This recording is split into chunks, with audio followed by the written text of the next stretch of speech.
All right. Well, we're back again with Trampled Underfoot podcast, and welcome to the show, everyone. How you doing, Mark? Doing all right. Doing all right. How's your day going? Well, to be perfectly honest, I feel kind of crazy, man. I feel kind of loco. um, it's been a crazy, crazy adventure of it's rained, it's not rained, but within the rain and not rain, there's this, puddles and lakes that form across the city. It's been hectic. It's been weird. We're transitioning into um, what is it like springtime slash full Yeah. on summer. So yeah, And then you got hammered by thunderstorms and lost power and all that other good fun stuff. So dude. Has it been raining in your neck of the woods? I actually no, we finally got to a point where we're not getting any rain, and it's just weird because folks around here, the Pacific Northwest, they think the sun is evil. You know, Yeah. Well, so it's every year in this state, at least 4 people fall off their bicycles and drown. So, when they don't have rain every other week, they get nervous. we're getting those storms that flow. They could come from out towards the Atlantic, but usually they're they're creeping up on us from the West Coast, from the Everglades, brewing. And then they come over, and the one that happened yesterday sort of like circled around Sweetwater for a spell. And I kid you not, we had a pond. Well, I did a Facebook where you saw toads and Yeah. roosters and all sorts of stuff. So it's crazy, dude. Yeah. But other than that, everything's going great. Just working my tail off out in the yard again. So it's cool. It's cool. Well, I've got a lot of yard work to do myself, possibly. So what's going on in the world? I've got some. So here's the thing: we always get into really interesting conversations. I'm a little bit worried about this one Uh-oh. because I don't know what your reactions will be, and I don't know how much you've heard. It would be exciting that there's like somewhere in the 50-50 range of things you have heard of and things you haven't, but I don't know exactly. I'm talking about, and and again, it's all about your reaction and what your thoughts are. But what we're talking about today is the most amazing and unexplained artifacts found across the world. Things that Artifacts. artifacts, Okay. things that just why is that there, or things to that nature, things that are just weird. And I like the whole weird thing, like those late night conversations on the radio talks with the late stuff, the Oh mystery. yeah. I don't know. It's so much fun. So how do you feel about that? I can get into some of it. Um, Especially, I don't know. It just depends on the situation. Some of the paranormal stuff just kind of I'm like, oh please. But some of it, especially when it's presented as fact, you know, if it's Right. if it's if it's if it's discussed like we don't know what this is, we don't know what's going on. That's one thing, and okay, there's a little bit of an adventure to it. But when they come along and they start talking about this is a fact and that is a fact, and it's like, what really? Yeah. No, you're making that up. Yeah. I see what you're saying. So the way we'll approach this is we'll say, hey, this is the item, and this is what they're saying about it. And actually, either you'll know about it, Uh-huh. be it a landmark, be it a this, be it just weird things that why are they on Earth, or why and you get to tell me your thoughts on it, because frankly, or maybe about this certain item. I don't know. That's why I said that I'm kind of like Okay. question marking how you're going to react. Okay. We'll see. We'll see what happens. Okay, so we'll start off with the first one, and let's see what the audience also, maybe do they know about this thing. I mean, that would be a curious thing too. So Yeah. the first one, there's a place, and I believe, and I've read this one before, in Texas, called London, and I believe this is the case. But it says the London hammer, a tool older than history, right? And so in 1936 or 34, according to different accounts, a gentleman by the name of Max Hahn and his wife Emma were on a walk, and they noticed a rock with wood protruding out of its core, and they decided to take the oddity home. And later they cracked it open, and with a hammer and chisel and all that. But it's funny because inside they used the hammer to crack it open, but inside there was a hammer, and very archaic, they say.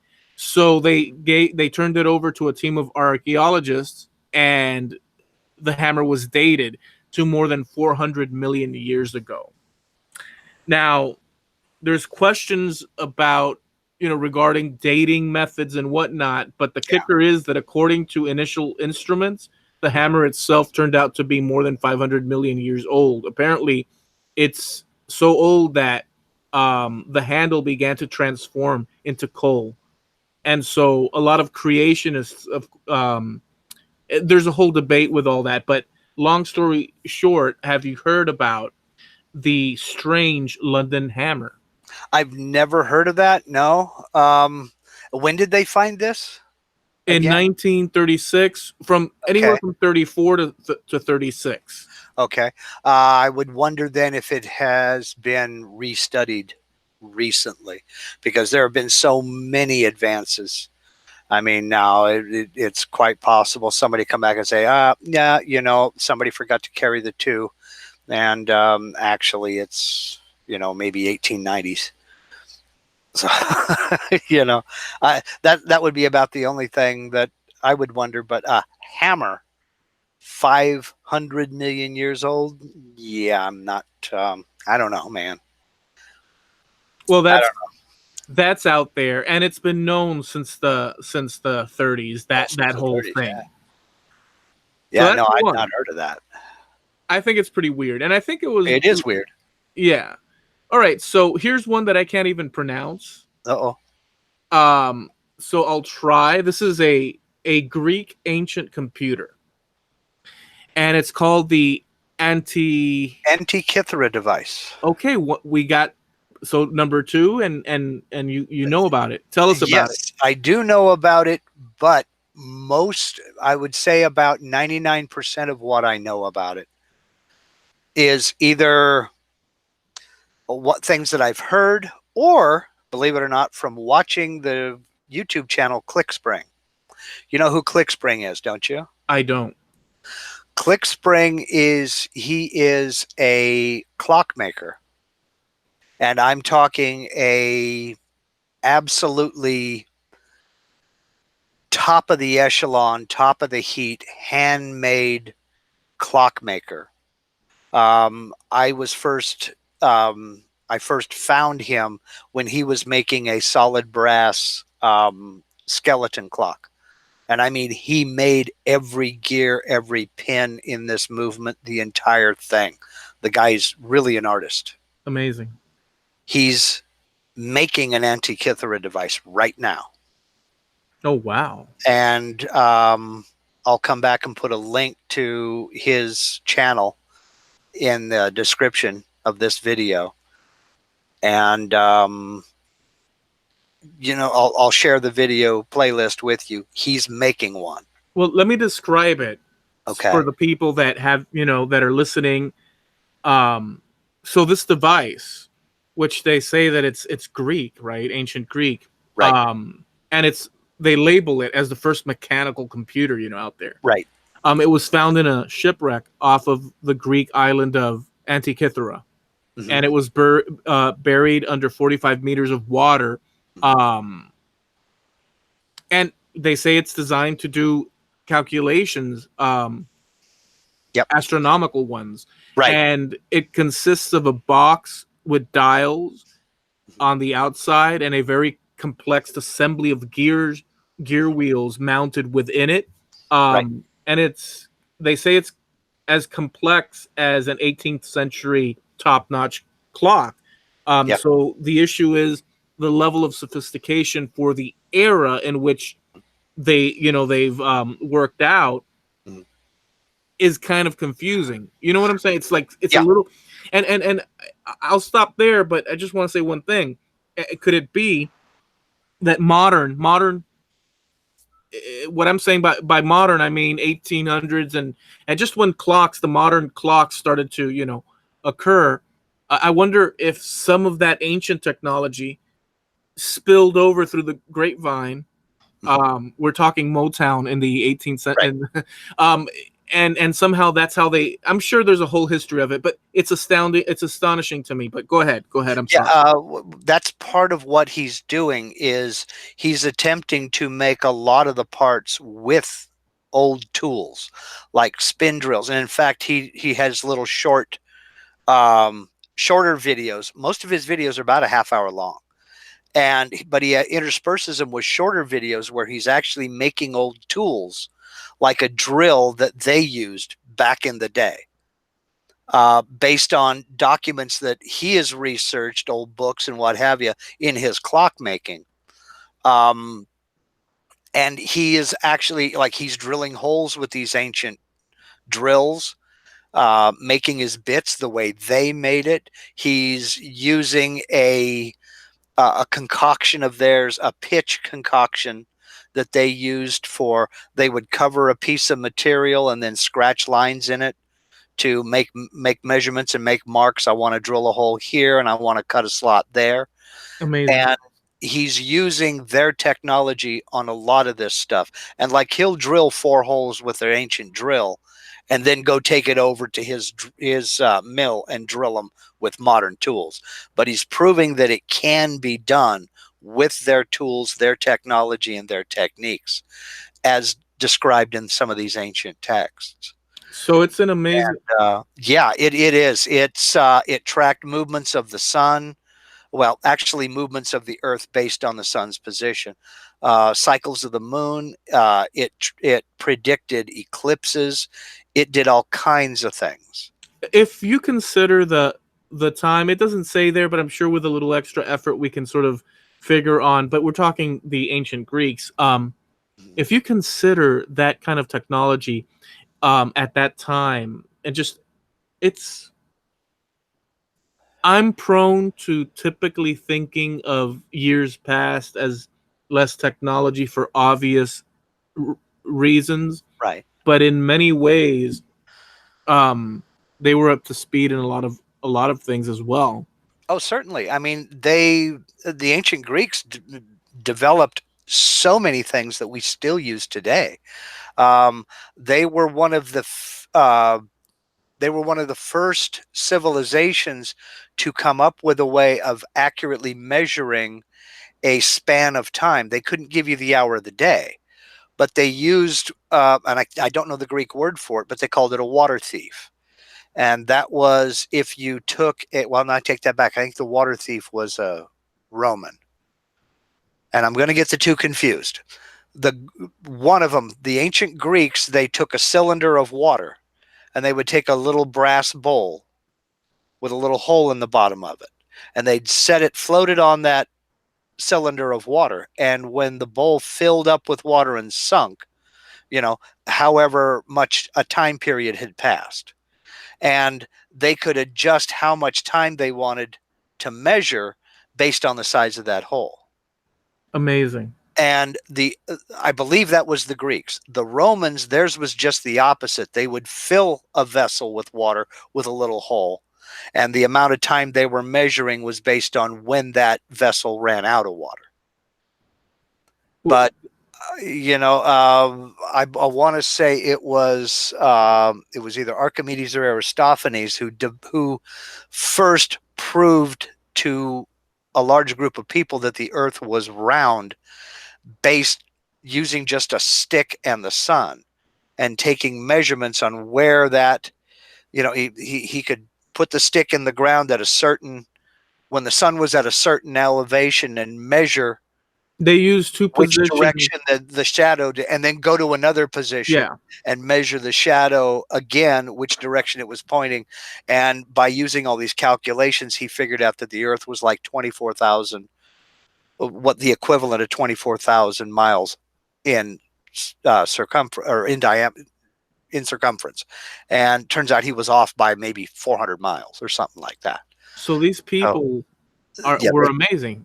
Yes, they were very, very intelligent. Now, see, because I don't want to say we, but we kind of tend to think, you know, oh, well, we've got Facebook. We're so intelligent, right? Like, and obviously that's tongue in cheek.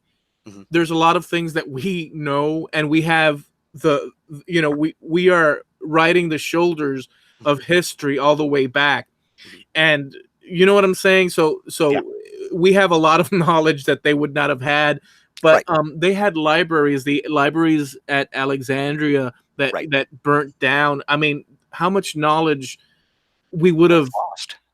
was lost, right? Yeah, So a lot of these things are probably, well, maybe not the hammer, yeah. but you know what I'm saying, though, right? But Like I this do, kind of thing.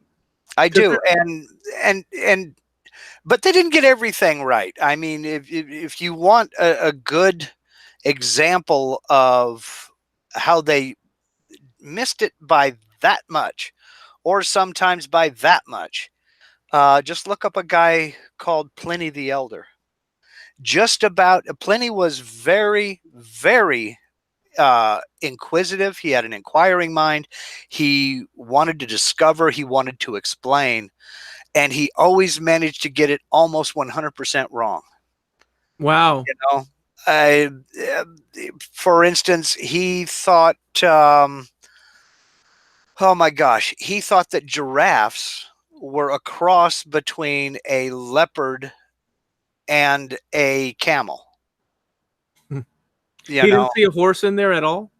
no, he thought they were a cross between a camel and a leopard. Boy, that guy, You poor know, guy. and he set about to prove it. Um, in fact, he was killed the eruption of Mount Vesuvius. Vesuvius. He did have his wits about him. He covered his face in an attempt to keep the ash out of his face, but he happened to be there just at the time pyroclastic flow came along and just basically fried him. Right. But Poor guy. I'm yeah, not. I'm the only reason I'm smiling about that is because I can use your classic saying in that oh yeah, if it were raining water, the uh guy huh. would be rained on. He got hit with a pyroclastic flow and fried. You know, um, but he always just missed it by that much. He thought Right. flies had 4 feet, and that turtles could fly. Certain species of turtles could fly. Dude, this guy. You You know, know what I think his problem was? He was a hippie before his. He was probably like Mhm. a hippie before his time. It Um. might be. So I mean, he was an apothecary, so he had all kinds of weird hooch available to him. So all right. So let's. So that's that with that. with with the Antikythera device, yeah. And the great thing about it is, I'm serious. If you've never gone to YouTube in your life, go to YouTube and look up ClickSpring, because the guy is an absolute artist. He's a master with this fine metalwork that he's doing to create these things. And he's using CT scans that someone he knows, they did CAT scans on the Antikythera device that those sponge divers found on that shipwreck. So he's working from scans of that real thing that they found, and he's making one of his own. all right. Awesome. So Well, this one's kind of a weird one. I think it could easily be explained away, but just the same. In Egypt, there's a bird carving that they found. It's called, I'm going to pronounce this again, not correctly probably, but it's the saquara bird. okay, It's got two Q's in there, Saquara, the saquara bird. And it okay, looks an awful lot like an airplane. And here comes the conspiracy. okay, Discovered during the 1898 excavation of a site, a tomb in Saqqara. I thought that the bird was the Saqqara bird, but it's actually a site in Egypt. Um, the bird is shaped, it's an artifact, and it's out of wood, and it's from the sycamore tree. okay. Uh, and it weighs about 40 grams, and the wingspan's about 7 inches and stuff. So it's been dated back to 200 BC to 2,200 years ago. And so there's no documentation about it, but a lot of people say that what's the purpose of this thing? It looks like a plane. Could it mean that there were flying Egyptians back in the day, or could it just simply be a wooden toy for a kid? But people do talk about this a lot because it's the way they woodworked it Mhm. looks like a plane. But then again, birds do have airplane type. So it does not look like a bird at all. It looks like a bird. Hmm. It's got the little eyes of the bird and the beak flowing down. The tail looks like the back end of a plane though. Without the, I guess, rudders, or what would you call the two that go horizontally out on the Uh, back? on the back, a horizontal stabilizer. Yeah. It doesn't have that, but it's got the tall one on the back, and those wings would, that back feather area of the bird would be flat on a horizontal plane if it's a bird, Right. not the other way. And then the wings themselves are extended and stuff, but it looks like a bird to me. Uh-huh. Yeah. I cheated. I just looked it up, and yeah, it does look like a bird. Yeah.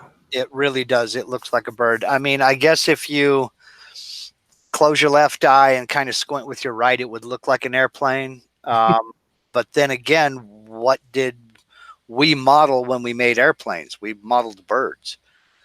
So it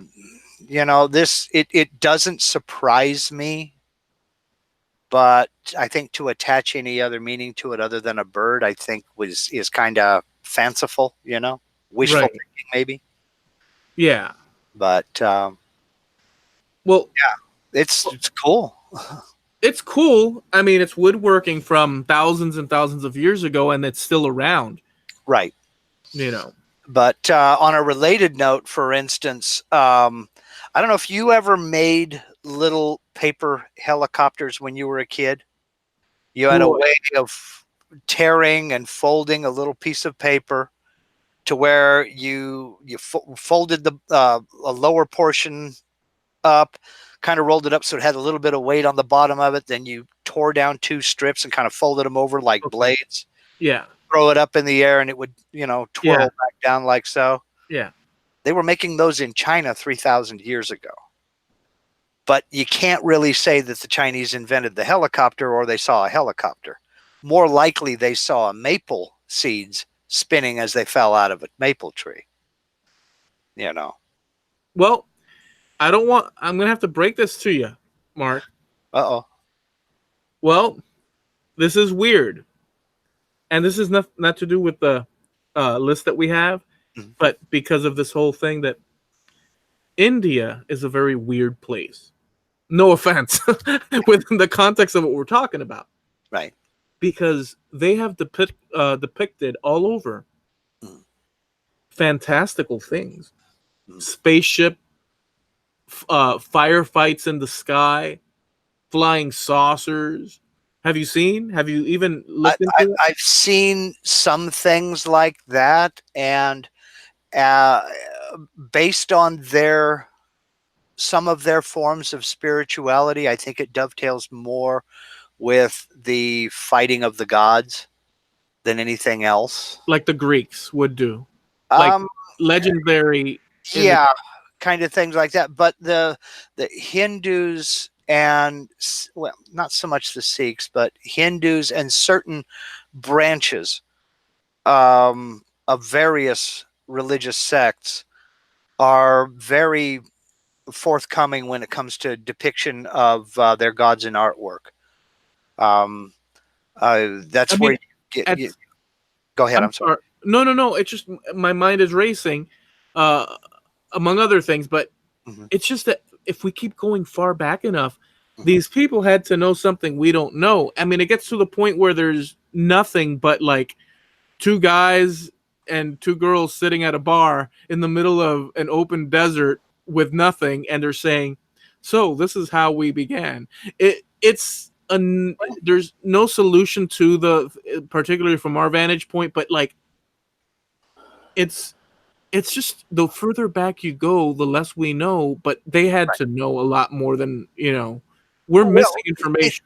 it's easy for us to say that in hindsight, but again, we're talking about a people who were trying to explain. Humans have always been inquisitive. They've always wanted to know why, how, where, who. Always. And it's their attempt at explaining things in a way that they can understand given what they've got to work with. You know? I mean, you can't you, you can't fault a people who don't know any better for thinking that it is a spiritual being that causes the rain. Like some of the Native American civilizations did years ago. They thought certain gods caused the rain, and if you did this, it would anger this god, and they would bring the thunder to Well, show their displeasure at what you did. It was their way of explaining life, the universe, and everything within the confines of what they had to work with. You know. and by the way, as close in time back to us as the 1700s, where I always love this one because it's such a Benjamin Franklin invented the lightning rod to protect houses from frickin' burning down, because prior to that, Mhm.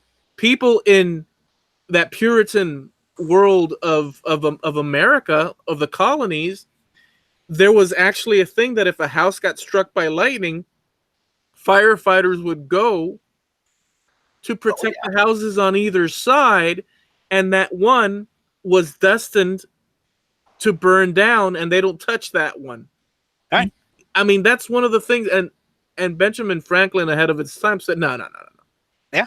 Check this out. And amazing. Well, and we still make discoveries every day. I mean, we are not that far away. We consider ourselves pretty advanced, but given all of humanity's existence, we're not that far away from the invention of antiseptic surgery. That just doctors finally coming to terms with the simple fact of washing your hands when you got finished playing around with a cadaver. Wash your hands before you go help this lady give birth. Maybe it's the crud on your fingers that's causing all these infections over here. And the guy who developed that theory, he was a Hungarian, and I don't remember his name. Um, the entire medical community thought he was just absolutely crazy. You're seeing little invisible things running around on my hands. Are they running around on my hands now, Joe? Huh? Are they? Are they? Are they? You know. And he died broke, penniless, and in an insane asylum because it just basically nobody believed his theory, no Right. matter how many times he proved it. You know, we're not that far away from that. That was in the 1800s. You That's know, incredible. yeah. I mean, all the way up to and including the Victorian era, they still didn't believe that infections would damage people and that dirt caused infection. I I'll mean, they tell reused bandages and the whole thing. Oh, could you imagine? Here, let's Yeah. take that scabby thing off. Hey, Martha, yeah, I've got a reusable bandage over here. They just unwrap it and put some kind of grease on it and wrap it back up with the same bandage. There was no sterility. There was no anesthetic, really. They started to get nitrous oxide in the 1850s and ether in the 1850s and 1860s.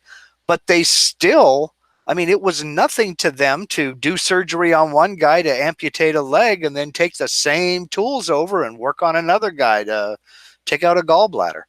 It Yeah, was nothing to them. It was common. They didn't make the connection for that many centuries, you know?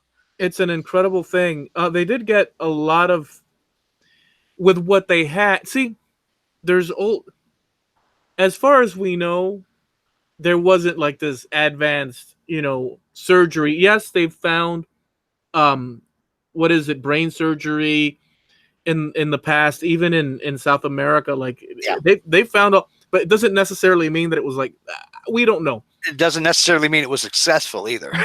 Right. But because of human curiosity, Mhm. they'll go there, right? And that kind of, but I guess what I'm trying to say is that with what they had, also, they could do things, utilitarian wise, like funky things. Like they would actually brush, I hear, their teeth with urine and wash clothes with it. Uh-huh. The Romans did Yep. to get it nice and white, and Um, well, now we're eating Type Pods. So well, I'm going to freak you out up to and including. Well, they stopped doing it before either of our lifetimes, but up to into the 20th century, like we're talking about the 19, maybe up to about 1910, 1911, somewhere like that, something like that. yeah. Blue, indigo dye, and woad, dyer's woad. Did you The just do a Bobby Duke saying wood? No, Wood. no, Oh, woad, WOAD. It's a plant, oh okay. very similar to mustard, and I know all about this because of my wife. And if she's in the chat, she'll back me up on this. They used uric acid to convert some of the pigments in these plants to blue so that you could dye indigo or with woad. And human urine was a commodity. I mean, it was, people would wee in a bucket and save it up and sell it. Man, I miss those days. So it also led to the discovery of phosphorus, because some chemist, I don't remember who it was, some chemist would just collected up urine and kept boiling it down and boiling it down and boiling it down, and he came up with this powder that glowed in the dark, and he discovered phosphorus. Wow, dude. So Hey, how 1980s is that? You could see. really, Wow, dude. I just realized. So we'll. This is such an awesome topic. yeah. I want to give you one more. Okay, give me There's plenty. yeah, so just one more, and we're still in Egypt, and I would bet money that you've heard of this one. Okay. I would bet money that you've heard of this one, and I hope that I'm not wrong. It'd be just as interesting if I was wrong anyhow, but we're talking a 2,000-year-old battery called let me say this right, the Baghdad battery. Have you heard of it? I've heard of it. Yes, I've heard of it. So, so I'll read what they say here. The device consists of 5.5-inch high clay vessels, and inside was a copper cylinder held in place by asphalt, it says. Within the cylinder, archaeologists found an oxidized iron rod, and this was back in 1940. It was a German explorer, and they suggested that these could be galvanic cells. Right. So basically, batteries is what they're saying, and these are Egyptian. Right. I'll just say right off the bat, the power that comes out of that, or voltage that comes out of, is very little. Right. But I would say that it could be. What do you say? I'd say it's a possibility. Now, that's where it ends with me, though, because I know human curiosity. I don't think anybody with any credibility, anyway, is suggesting that the pyramids had lights, incandescent bulbs, and what have you, or we're running a 12-volt system for something. But would you be surprised though? Because on the caves, Mm-hmm. there's the drawings, and they show. See, here's the thing: they also have snakes, men with wolf heads, and all sorts of crazy stuff. But they show these huge. What we have the reference of the light bulb. So to us, we would think light bulb, but we don't know what they would think. So they have this light bulb looking thing with the, I guess, filament in the middle. What do they call the middle part of the filament? Yeah, the filament. And it's just sitting there, and it's being held by this dog guy in a skirt. Right. And he's holding it up, and it looks like he's holding up a big light bulb. So continue. I just wanted to say that. But that's, to me, that's called selective referencing. because it's funny. Your mention that this guy is holding something that looks like a light bulb. If you look at it in certain way, Mm-hmm. it could be a sword. It could be a staff. It could be a religious symbol.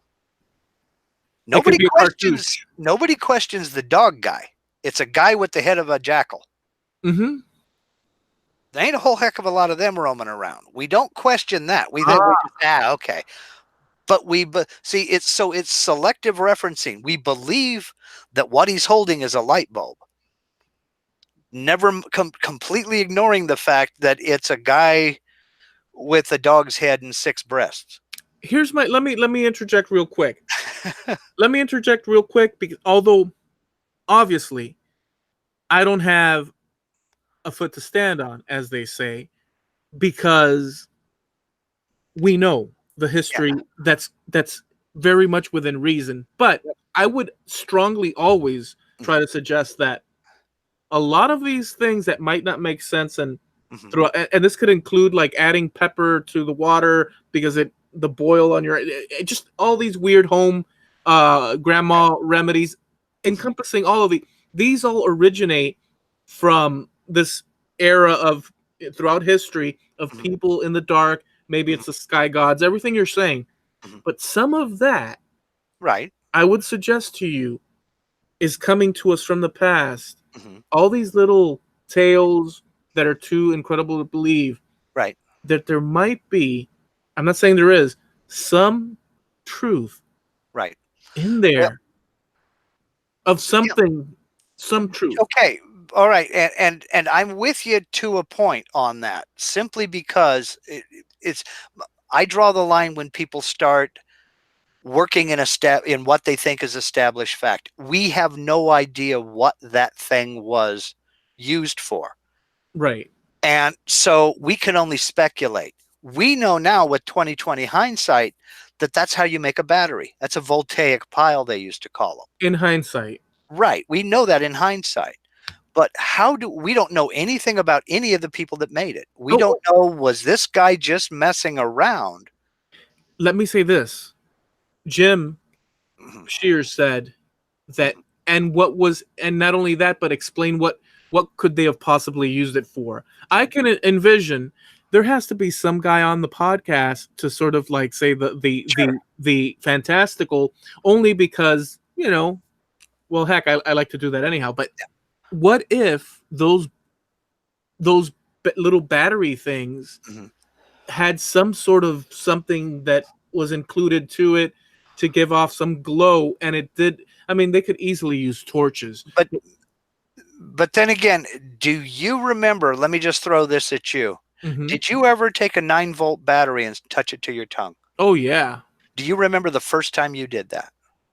I don't remember the first time, but I Okay, remember doing it. but let me guess. You couldn't wait to tell your friends about it and show your friends, Yeah, right? Okay. yeah. Or do you remember the first time you discovered that if you put baking soda into a little bit of vinegar, it just foamed up like crazy? I've never done that, but You've now that never I know, done that? I've never done it. But now that you've told me, I'm Oh totally gonna my do it. God. As a kid, I would take a pill bottle and put about, that much.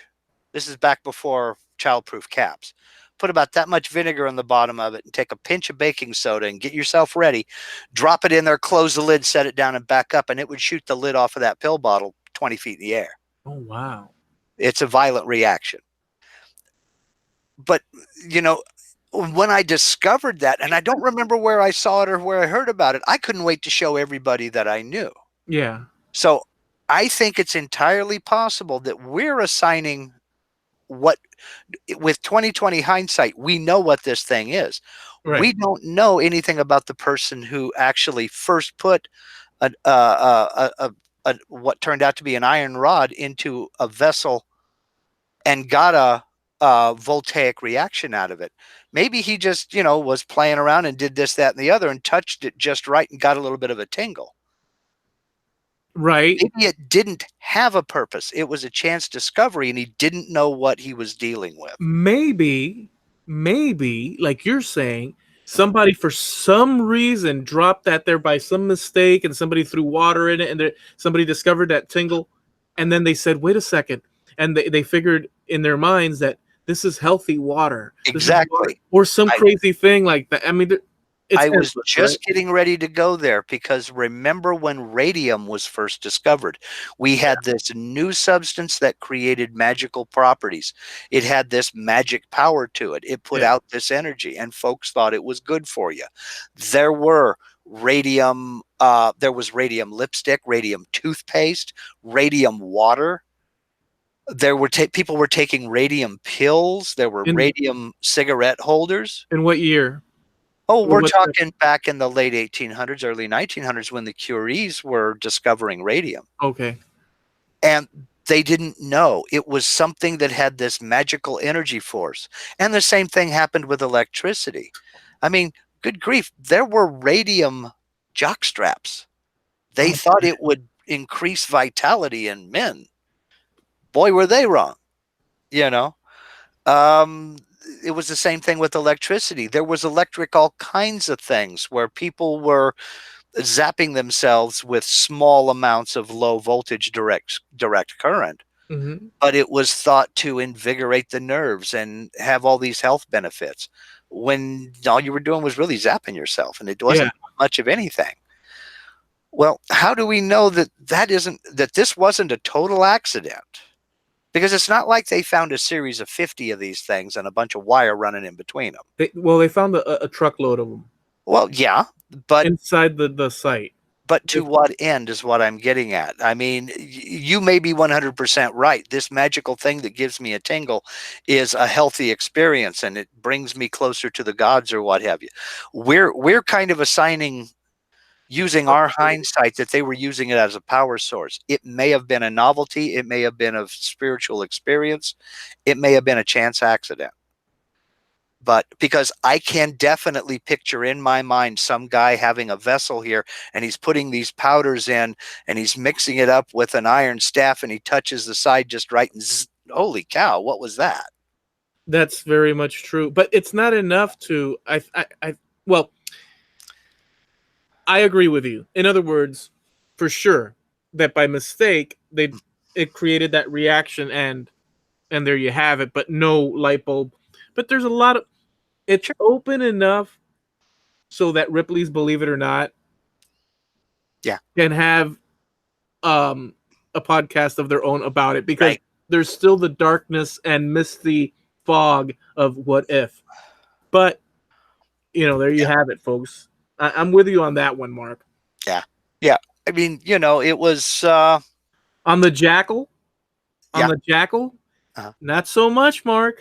Yeah, I'm kind of with you there. I don't see a lot of people, standing around with jackal heads. I mean, Well, a couple come close. I mean, remember, I grew up around San Francisco, so um, there is. I don't know if we touched on it, but there is folklore, and I looked at this a while back, where they say there were actual tribes. We think of werewolves, and that there were people that were dog people, and this is like in written historical accounts, could be fables, but of historians from either Greek or it's either Greek or Rome. There's some weird thing there. So there's strange things. So throughout the course of history, there's people that also um sort of like, I guess, add to the truth, oh yeah, and for whatever reason, but they had no, it's not like they sold these books and these things, that it was like, it's a weird thing. Were there dog head human beings? The likelihood, according to what we know, is like not there. yeah, But the mysteries, it's an interesting thing. So the dog thing, the light bulb holding the thing, Egypt has a lot of secrets. right. It does, and we can only speculate. We really can't because nobody has yet found the answer. Until they found the Rosetta Stone, they had no clue what any of this stuff said, and they only pieced it together after finding those fragments of the Rosetta Stone. Is that not amazing, dude? That's absolutely mind blowing. It really is. If I remember, it was something like it was in different languages so that people would come together for some sort of event or for some purpose or a taxation. I don't remember the specifics, but because it was written in those 3, 4 languages, it opened up the Right. Pandora's box. Well, one of those languages was cuneiform, which we know we can translate and read cuneiform, and one of those languages was cuneiform, and it opened up a lot for us. You know, that's how we started learning how to decipher Egyptian hieroglyphics. So The comments in the I like for our podcast listeners each for our podcast listeners each week on audio, we're doing this in front of a live studio audience minus the studio on YouTube. on YouTube. But I read what Katie said and then I saw Billy laughing and it just totally cracked me up. I didn't read the full thing but let's see. I thought he's talking about Baghdad battery. Yeah, I know. And trust me, this will show you what goes on behind the scenes here. So there's a reason I sound like an idiot sometimes, because I am trying like crazy not to go there. But it's such a it's the only thing that's in my brain. All right. Yes, I'm a guy. I'm a pig. I know it. I accept it. Man law number 2. Okay. I try like crazy not to go there, and I leave it to somebody else to use their imagination. And that's why I sound like an idiot. I'm sitting here trying to come up with something else, anything else, get my brain out of there. So if the podcast listeners want to see they'll always be there forever and ever, Katie. On there, so you can come from the podcast. This airs on Tuesday next week, and yeah, we have a lot of fun, and it's just I thought that was a very funny thing. We can continue to this day in history because we just talked about I hit Mark with a few unexplained, strange, and he gave us his ideas and thoughts on these things, and I find it fascinating. And so you kind of, it was even 50-50, like you knew most of these. Well, I knew a couple of them I hadn't heard of, but I'm open to, and I like to explore stuff like that. I really do. But when we take our modern worldview and try to project back onto them, the ancients, like Katie just did to the poor Egyptians. Yeah, and you know what? The thing is, she may be 100% right. That may be why there were 50 of them in the warehouse back there. No, these are 2 donkeys each. We don't know. That was so funny. So we'll go to Katie took the cake this episode. I just couldn't stop laughing. That's right. So, score yourself 5 bonus points. So this day in history, do we have anything? I have some stuff. I have not looked it over, but we have it prepped there. I do have a couple of neat historical events, and a couple of them are. Katie's going to run wild with one of them, I know for sure. But this goes out on May 14th, if everything goes right. This goes out on May 14th. So remember, when we say this day in history, we're talking about May 14th. In 1787, delegates gathered in Philadelphia to draw up the U.S. Constitution. Oh, yeah. Amazing. That pretty big event. A huge, life-altering for future and present. Just amazing. Right. So they got together in Philadelphia on the 14th to begin the process? Begin writing up the Constitution. Wow. Yeah.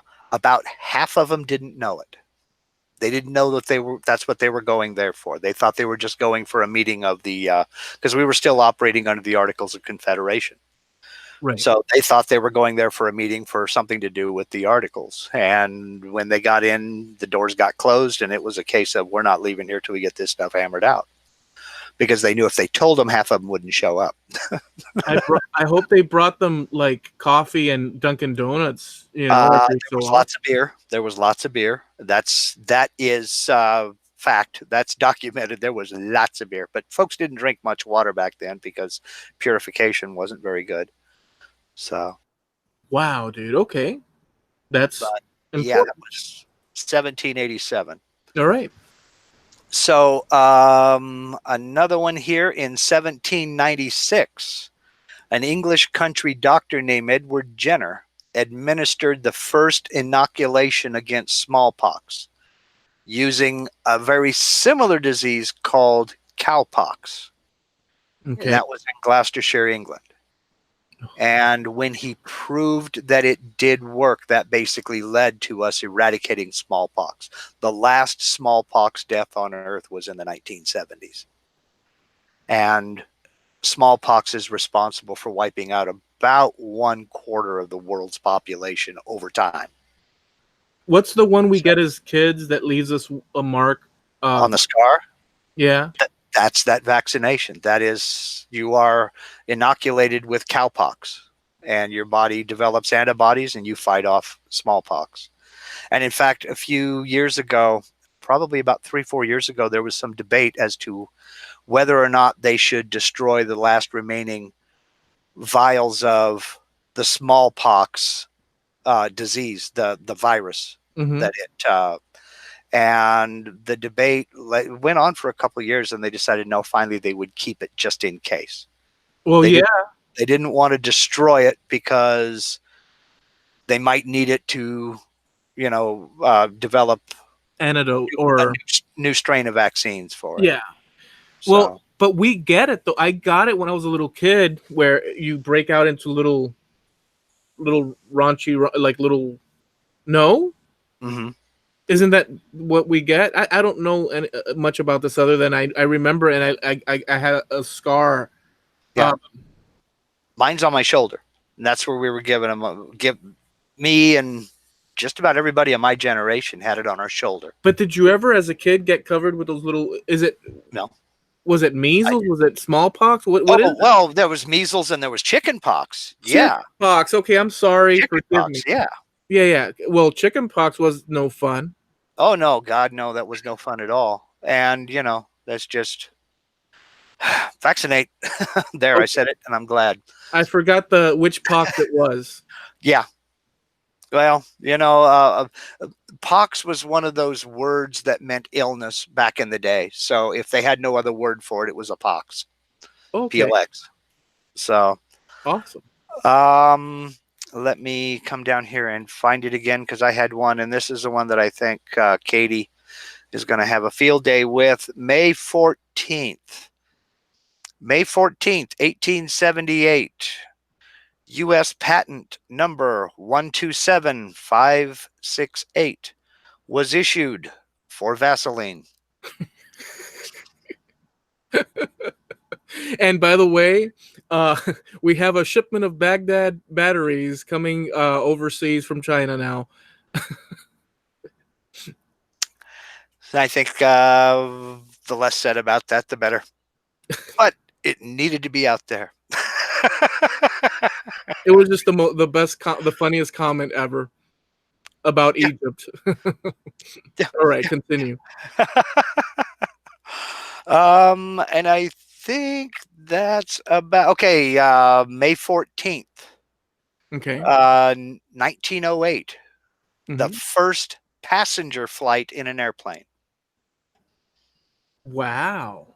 Right. So that's about 111 years ago.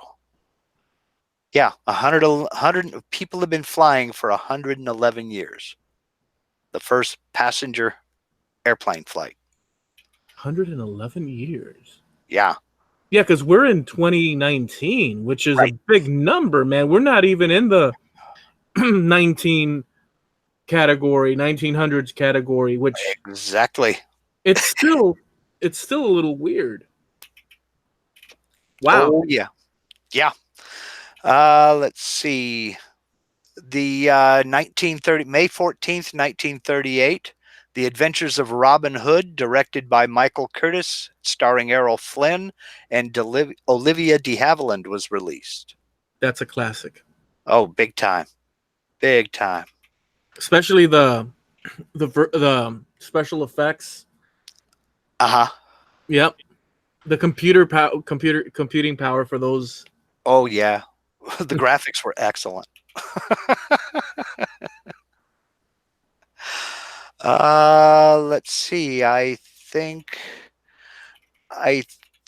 that's going to be about it until we get over into music. Okay. Let's see. Trying to find some here. I had one. God, no, I can't find it now. So never mind. Go right ahead. Well, you did pretty good because I've got some like very technical stuff, and it goes back since I paid more attention to what you. So I'll just say in 1879, Thomas Edison incorporated the Edison Telephone Company of Europe. So we have that Of on the Europe. of Europe. It says. Wow. Also in 1811, for those who would like to know, in Paraguay, they gained independence from Spain. So that happened in 1811. Random, I know, but that's what we do. I see your smallpox one, of course, Mm-hmm. and some other random things, but I think, well, in 1985, Ray Kroc's first McDonald's restaurant became the first fast food business museum. It's located in Des Plaines, Illinois. Oh, Really? yeah, that's what it says there. 1985, more towards our time period. And in 1998, the Associated Press marked its 150th anniversary. So, and in 1998 as well, the final episode of the TV series Seinfeld aired after 9 years on NBC. So that's to do with current pop culture type thing within our lifetime. There's plenty more, but I think that we should call that a wrap as far as this day in history. Okay. Okay. Sounds good to me. I had to answer a couple people in the chat. I'm sorry about that. No, no, no, no problem. I was rambling on about things like Paraguay independence. Now I know Well, 1811. I take great pride in the fact that I have never seen a complete episode of Seinfeld. They're funny. Yeah. No, I see, okay. Let's. I wasn't much for Jerry Seinfeld's stand-up, so I kind of thought a half hour of him was too much. So Okay, I never got into it. so it's all about what but you are very when it comes to um when it comes to going into like, hey, Mark, it's a challenge to get even okay, I'll check that out, and to hear in your voice that yeah, he's definitely, because he's digging that, because it's very difficult to make sort of like a recommendation to you Yeah. when it comes to like movies and TV shows. I think you have set on a lower rung than say movies, and movies are a tough one as well. You're quite Yeah. It's not easy. Yeah, I'm into the older stuff. I'm into the older movies. Ask me about 12 O'Clock High or some of the old Marx Brothers films or something like that. And I'm with you. A lot of Bogart, some Cagney, Edward G. Robinson. Hit me with the old stuff, and I'm with you. But anything after about 1970, 71, I'm kind of spotty. I mean, there's some good films that came out after that era, but my heart is back in the 30s, 40s, 50s, 60s. So, that's how I feel about music, mhm. and I guess you feel that way about movies. And I'm very picky with movies. It's got to have this certain something to. It's all basically from one's point of view, and obviously taste is taste. You know what one likes and what one doesn't. It varies from person to person, but there are so many good movies that actually put you in a good state. Look, Mhm. um, I'll say that series of Game of Thrones is very well done and so intricate, which I know you haven't seen, but it's so vast as far as seasons. I think it's like 8 seasons. It's about to conclude, but it's such an intricate and intelligent. They have a good mix of intelligence and literally, like, really skillful dialogue and connections and stuff. And then the set designs. It really puts you in that state of mind, and I think that Mhm. that's what I expect from a movie, for them to sort of transport me into and Suck open you me in. up. Yeah. Yeah, yeah. And Yeah. if they can't do that, then obviously one doesn't consider it a good Well, movie. like I said, don't get me wrong. There have been a lot of good films that have come out since that era, but that's kind of like my favorite era. You know, there were a lot of good movies in the 70s, 80s, 90s, and up until, I'm sure, up until today. I just don't do the theater thing anymore, so I don't find out about it until it's available for release for everybody, basically. Yeah. You know, but I'm also kind of I'm kind of, obstinate when it comes to seeing things that everybody is ranting and raving about, and I've been burned too many times before. Hmm. And the more the critics say they love a movie, the more I know I'm going to hate it. So that's why a lot of these films that a lot of people have seen, I've never seen them because I just know I'm not going to like it. And I know Well, I shouldn't do that. I should keep an open mind, but I've never seen Forrest Gump. I have seen Saving Private Ryan. I do want to see Schindler's List. I just haven't gotten around to it yet. you Uh, haven't seen Forrest Gump? no, because everybody raved about it and because they were filming it while we lived in Savannah, Georgia, and that's all we heard about. Well, guess what? I'm gonna doom you twice now. You have to see it, man. It's the Get in best line. thing. Get in line. Get in So, line. so the way to get you to watch a movie is to have some sort of psychology and say, dude, I don't this movie over here, it's No, totally if you tell me you like a movie and you kind of give me a thumbnail sketch of the plot, if it sounds interesting, I may check it out. I've got an open mind on stuff. okay. Picture But this. it's when people rave about it, but can only give you brief little snippets. Run, Forrest, run. No, Shrimp picture this, shrimp that, shrimp the other. That's all they can give you. And life is like a box of you, chocolates. you stole it from There's me. got to be more than that. I was gonna say picture chocolates, but you totally stole it from me. They put a statue of Tom Hanks sitting on that bench in that park in Savannah, Georgia, for crying out loud. Enough's enough. It's a movie. Well, it's that movie is so it's old now, but the one that I think you should see for sure is the one with this guy, the comedian guy. See, I have the picture and image in my mind. Um, it's the You're talking about the Truman Show, right? correct that one. Okay. The concept Hmm. is so cool. A guy, and it's funny because maybe the whole audience and everybody has seen this, but except you, and you like that. You like that position. Nope, I won't deal with it. I won't.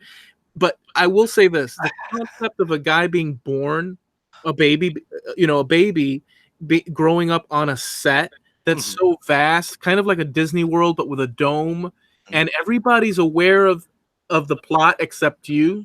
Hmm. That you are the star of the show, but you're just walking around and stuff. It's such a psychological job Hmm. that it's well worth watching a guy put in that situation is Yeah. all I'm saying. It's all Well, I'm saying. it's on the list. I just haven't seen it yet. I just haven't seen it yet. Now, one movie that they are coming out with, and I've only seen one or two trailers for it, and I do want to see this movie, and you and I have talked about it in the Hangouts. It's called Yesterday. With, Yesterday. yes, with that Yeah. guy who suddenly wakes up in a world and there's no Beatles. There's never been a Beatles. Yeah. I totally And want to see that. I want to see that bad. Mhm. That looks good. There has never been a Beatles, so he's just sitting with some friends and he starts playing the tune Yesterday and singing it on a guitar, playing it on a guitar and singing along with it. And his friends are just absolutely mesmerized. That is absolutely the greatest song that's ever been written. I mean, are you kidding me? And he's like, well, yeah, it's Yesterday, Paul McCartney. Who? Paul McCartney. The Beatles? Who? You're kidding me. You've never heard of the Beatles? Well, it turns out there has never been a Beatles. It's amazing. So now he's suddenly the magic boy, or he's running around the world touring, playing Beatles songs. I mean, wouldn't you though? If like And if you were so, I think it shows in the like trailer that he falls over his bike and there was some sort of cataclysmic electrical momentary. But wouldn't, if you discovered that the thing that you're good at, nobody knows how to do it, in this case the Beatles, is you'd use that to your advantage. well, sure. I mean, if I got magically transported to Mars and found out that I'm a foot and a half taller than everybody else, you ding dong Skippy, I'd invent basketball. But So the guy, what it is that he's the only guy that knows that the Beatles exist, and he's a musician too. So he begins to write all the Beatles songs and perform them, and the world is just going insane. And my one of my favorite parts is that he's sitting on like a Johnny Carson type Jay Leno, late show. it's Jimmy Kimmel. He's sitting with Jimmy Kimmel on the So, so yeah. he's sitting with Jimmy Kimmel, and he's got his guitar, and so there's another lady actress, like another visitor to the show, and then they say, "Well, can you write us? Can you sing us something?" And Yeah. he begins to play something on the spot. That so Yeah. he was saying, "Can you play us something like anything?" Yeah. Can you write something right here, right now? Can I write something? Yeah. Can you That's sing what he something? Can you write Yeah. something right here, right now? And he's like, okay. And he starts strumming along and he looks over at the girl. Something in the way she moves. And just people start going nuts, No, because it's amazing. Could you imagine? It looks like it's going to be a good movie. So I do want to I do want to go see it. Well, so we have a website, and that's trampledunderfootpodcast.com. A lot of our conversations go into really interesting places, and it's always a lot of fun. We have a little section there called the Wayback Machine, and in that tab you have past episodes. But we do our shows live, and they come out there on the website, right? Yeah, they come out. We post them on the website the day they go live. And if you go click that Wayback Machine, you will find past it. You'll go back in time. You'll find all those past episodes all the way back to episode 1 when none of this was here and all was green fields. Yeah.